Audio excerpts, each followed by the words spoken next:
Hey everybody, I'm POB Chasing, that's Titan, this is my garage.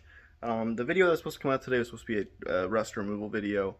It wasn't quite the quality I wanted it to be, and I also didn't do nearly as much work as I thought I was going to be able to do in the 2 days that I had to do that. So in this video I'm going to go over what I did. There will still be a rust removal video, it'll probably just be Saturday's post. But yeah, Saturday, Wednesday, y'all, that's when I'm uploading. But I will say I also wasn't planning for this video to be done, so the garage is kind of a mess right now. So I'm going to show you a current garage tour, and then I'll do an actual garage tour once it's actually set up. But let me show you around.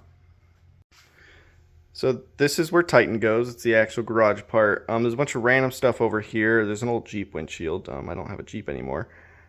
Projects for the actual house are on this side, and then also a bunch of random metal. And there's some wood up there. So this is going to be like kind of storage area. Eventually this stuff is going to go to the shed. And it's just going to be, you know, actual workshop stuff. Over here is an assortment of hammers and axes. If you don't know what this bright orange one is, it's basically like a heavy mallet. So it's not made out of metal. It's like hard. I think it's like rubber or plastic. That way you don't like damage anything if you hit it. Well, not too much damage, hopefully. Then this shiny bit right here, this is the actual part I've done for the rust removal. I intended to do the whole vehicle in 2 days. I don't know what on earth I was thinking. I genuinely don't know what was going through my head. But yeah, I mean, I still need to pull off the wheel well hatch, like sheet metal, so I can get to the actual framing and clear that off and paint that. But yeah, basically the idea is over the next few days, definitely not 2 days, I'm going to try to get all the rust off of this car. And then on another video, we're going to be sanding, priming, and then down the line, we'll be doing actual, you know, like paint livery stuff. I also need to do a bunch of welding before I even touch sander. So yeah, there's a lot of work to be done, but at least I have a plan and a place to do it now. That was my main issue. Today, I also tried to tackle the 2-cylinder issue again. No luck. I'm just going to get a new ICM. I'm going to pull the bolts out that hold the ICM on. Going to get new ones. I'm going to completely just revamp the ICM and coils. And if that still doesn't fix it, then I honestly don't know what to do. But it's an electrical problem. We know that for sure.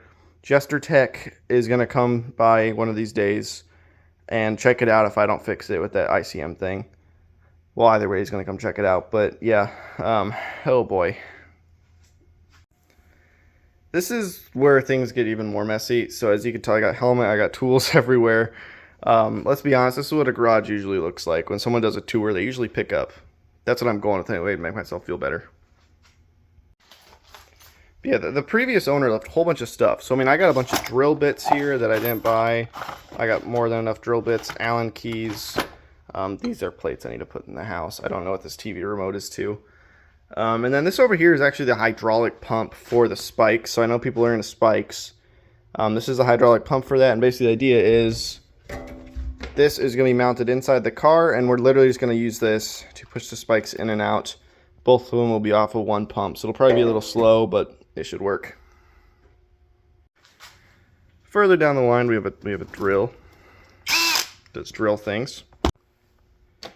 Now, for those of you guys that have been around, you've seen this belt sander. Eventually, I had to just stop using it because I didn't have space for it. And it was honestly more of an inconvenience. It's faster just to grind it off. But now I have a little certified grinding area over here. And basically, the sander is going to go over here. This clamp here for whatever I need to actually use an angle grinder for. So like sanding, grinding is going to be done right here.